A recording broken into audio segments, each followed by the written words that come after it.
எல்லாருக்கும் வணக்கங்க.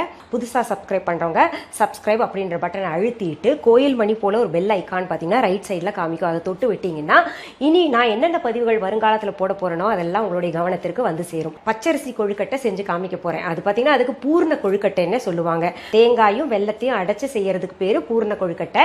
அதற்கு தேவையான பொருட்கள் என்னென்னு பார்த்துடலாம். பச்சரிசி 2 கப், தேங்காய் துருவல் 1/2 கப், வெல்லம் அல்லது நாட்டு சர்க்கரை 1/2 கப், ஏலக்காய் பொடி தேவையான அளவு, நெய் தேவையான அளவு. இப்போ பச்சரிசி இருக்கு இல்லையா, அது நல்லா அலசிட்டுங்க. 2 கப்புனா அதுக்கு ஒரு 4-5 டம்ளர் தண்ணி ஊற்றி கிட்டத்தட்ட 1 மணி நேரம் இல்லாட்டி 2 மணி நேரம் ஊற வச்சுக்கோங்க. அதுக்கு மேலே ஊறிச்சுனா கூட பரவாயில்ல. 3 மணி நேரம் ஆயிடுச்சு மறந்துட்டோமேன்னா கூட கவலை இல்லை. எப்படி இருந்தாலும் நம்ம அதை அரைக்கத்தான் போறோம்.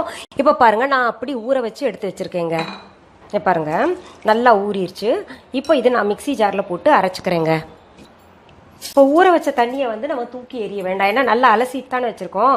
அந்த தண்ணியில் பார்த்தீங்கன்னா நல்லா சத்து இருக்கும், நல்லா சுவையும் இருக்குங்க.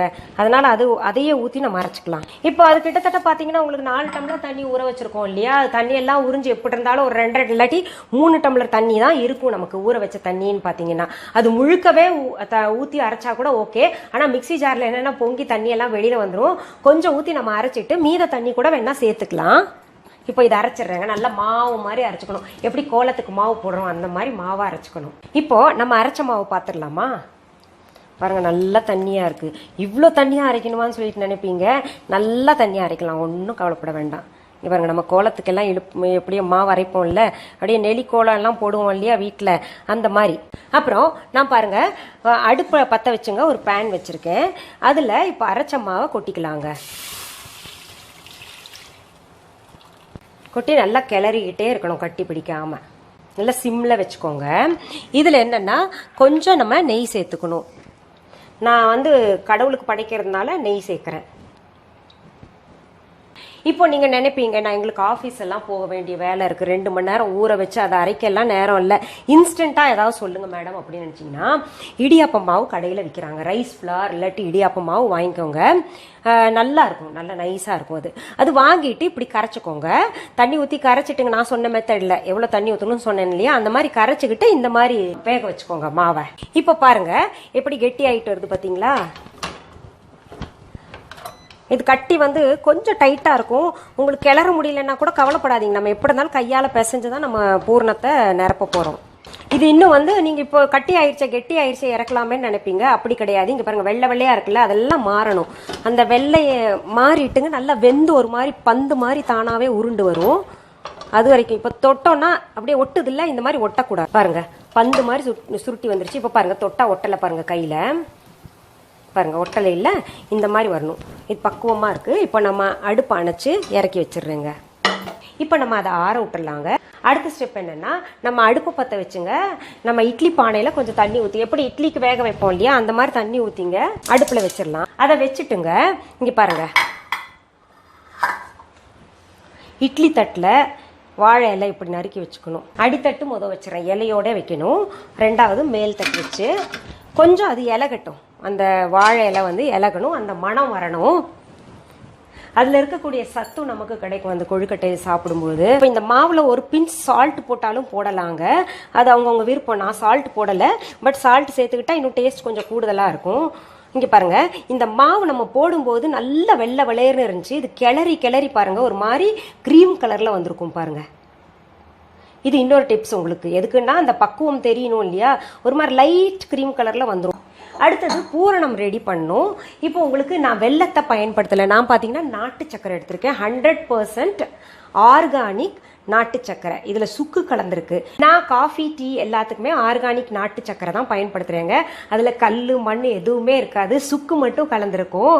நம்ம வேணும்னா நாட்டு சக்கரை வாங்கிட்டு சுக்கு அரைச்சி ஒரு லிமிட்டாக கலந்து வச்சுக்கிட்டோம்னா நல்ல மனமாக இருக்கும். டீ எல்லாம் நல்ல மனமாக இருக்குங்க. இது என்ன தெரியுமா, இதை அப்படியே போடுறேன்.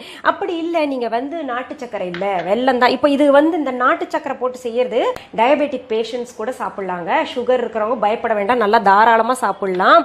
இப்போ இல்ல வெல்லத்துல செய்யணும் அப்படின்னு நினைச்சீங்கன்னா வெல்லம் வந்து நான் சொன்ன அளவே அரை கப் எடுத்துக்கோங்க. அதுல 1 டேபிள் ஸ்பூன் போல தண்ணி விட்டுட்டுங்க பாகு காய்ச்சிக்கோங்க. பாகு காய்ச்சிட்டு வடிகட்டிக்கணும். வடிகட்டிட்டு அப்புறம் வந்து நம்ம தேங்காய் சேர்த்து அதுல ஏலக்காய் சேர்த்து கிளறி விட்டு எடுத்துக்கணும். இப்போ இந்த நாட்டு சக்கரை நான் பயன்படுத்துறதுனால இங்க பாருங்க, நான் கொப்பரை தேங்காய் தான் பயன்படுத்துறேன். கொப்பரை தேங்காய், நாட்டு சக்கரை இதெல்லாம் உடம்புக்கு கொஞ்சம் நல்லது, நமக்கு கொலஸ்ட்ரால் கம்மியா இருக்கும், அதனால நான் இப்படி எடுத்திருக்கேன். ஏன்னா வேக வைக்க போறோம் இல்லையா. பொதுவாகவே நான் சொல்லுவேன் உங்களுக்கு வழக்கமா இந்த தேங்காயை வந்து வேக வச்சா அது வந்து உங்களுக்கு ஃபேட்டா மாறக்கூடிய இருக்கு. அதிகமா சர்க்கரை சாப்பிடணும்னு நினைக்கிறவங்க கொஞ்சம் கூட போட்டுக்கோங்க. நான் வந்து நார்மலா சொல்லியிருக்கேன். அப்புறம் ஏலக்காய் தூள் வந்து நமக்கு தேவையான அளவு சேர்த்துக்கணுங்க.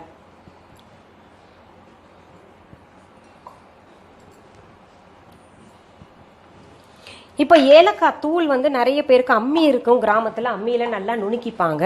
அது எப்படி நுணுக்குவாங்கன்னா அதுவும் ரொம்ப நல்ல ஒரு சிஸ்டம் வச்சிருக்காங்க கிராமத்தில். என்ன பண்ணுவாங்க, கொஞ்சோண்டு சக்கரை எடுத்துப்பாங்க, ஒரு 3-4 ஏலக்காய் வச்சுட்டு அப்படியே நல்லா நுணுக்குவாங்க. இப்போ நம்ம மிக்சி சின்ன ஜாரில் அரைக்கணும்னா கூட என்ன பண்ணும், கொஞ்சம் நீங்கள் வந்து எப்போவுமே ரெடிமேடாக அரைச்சி வச்சுக்கலாங்க. ஒரு 10 ஏலக்காய் போல் போட்டு சும்மா அரை டீஸ்பூன் இல்லாட்டி 1 டீஸ்பூன் சர்க்கரையை போட்டு அரைச்சிங்கன்னா ஈஸியாக அரைச்சிரும், ரொம்ப சீக்கிரம் அரைச்சிரும். அது நுணுக்கி நம்ம எப்போவுமே வச்சுக்கலாம். இப்போ வந்து பூரணம் நமக்கு ரெடியாக இருக்குது. இப்போ இந்த பூரணம் வந்து இப்படி மட்டும் தான் பண்ணணுமா அப்படின்னா ஒரு சிலர் என்ன பண்ணுவாங்க, கடலைப்பருப்பு இருக்கு இல்லையா, கடலைப்பருப்பும் இந்த பூரணத்தோட வேக வச்சு நல்லா வேக வச்சு இதுல சேர்த்துப்பாங்க. இல்ல பயத்தம்பருப்பையும் வேக வச்சு சேர்க்கிறவங்களும் இருக்காங்க. பயத்தம்பருப்பு கடலைப்பருப்பு ரெண்டையும் சேர்த்து வேக வச்சு பூரணத்தை நிரப்புறவங்களும் இருக்காங்க. இப்ப நான் பாத்தீங்கன்னா கொழுக்கட்டாச்சு 3 வெரைட்டி வச்சிருக்கேங்க பாருங்க. இந்த மாதிரி ஒண்ணு, இந்த மாதிரி ஒண்ணு, அப்புறம் இந்த மாதிரி முக்கோண வடிவில் ஒன்று வச்சிருக்கேன். அதில் கொஞ்சம் நெய் உள்ள மொதல் தடவை மட்டும் தடவிக்கலாங்க.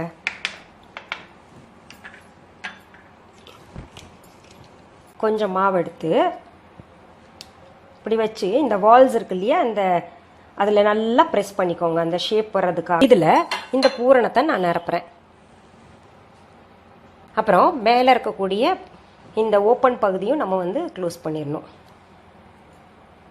இது மெதுவாக எடுக்கணுங்க. பாருங்க எவ்வளோ அழகா வந்திருக்குல்ல பாருங்க. இப்போ இந்த அச்சு இல்லைன்னா கவலைப்படாதீங்க. நம்ம என்ன பண்ணணும்னா கையால் எப்படி செய்யணும்னு நான் செஞ்சு காமிக்கிறேன். ஃபர்ஸ்ட் எண்ணெய் தொட்டு நடுவில் இந்த பெருவிரல் வச்சுக்கணுங்க. வச்சுக்கிட்டு இங்கே பாருங்க, அந்த பெருவிரலாலேயே கிண்ணம் போல் நம்ம செய்யணும்.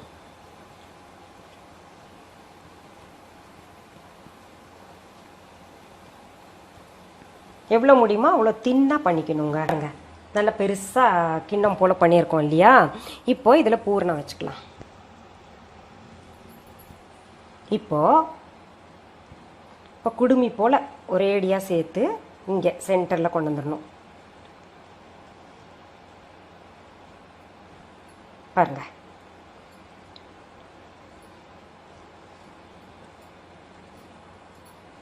இப்படி கொண்டு வந்துடணுங்க. இன்னொரு வடிவத்தில் நான் சொல்லித்தரேன் உங்களுக்கு.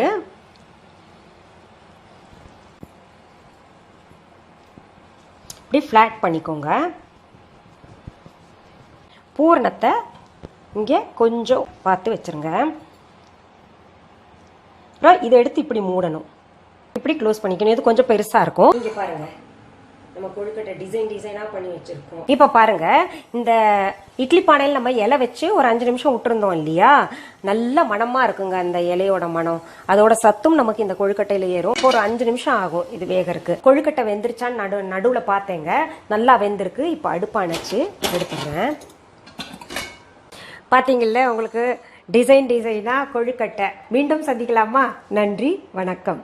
அன்பான வாடிக்கையாளர்களே, உங்கள் விஹா ஸ்டோரில் பூஜை பொருட்கள், சிலைகள், ராசிக்கற்கள், வாஸ்து பொருட்கள், விதைகள், பாரம்பரிய அரிசி வகைகள், சிறுதானியங்கள், ஆர்கானிக் பொருட்கள், மூலிகை எண்ணெய், மளிகை பொருட்கள், மரச்செக்கு எண்ணெய், மரப்பொருட்கள், வெள்ளி ஆபரணங்கள், கிஃப்ட் ஆர்டிகல்ஸ், காட்டன் மற்றும் பட்டு புடவைகள், காட்டன் சுடிதார்கள், பட்டு பாவாடை, குழந்தைகளுக்கான விளையாட்டு பொருட்கள், ஹை குவாலிட்டி இமிடேஷன் நகைகள், வீட்டு உபயோக பொருட்கள், ஜூட் பேக்ஸ், ஹேண்ட்மேட் சோப்ஸ், அழகு சாதன பொருட்கள், சிறுதானிய பிஸ்கெட்டுகள், ஹோம் அப்ளையன்சஸ், இன்னும் பற்பல பொருட்கள் விற்பனைக்குள்ளது.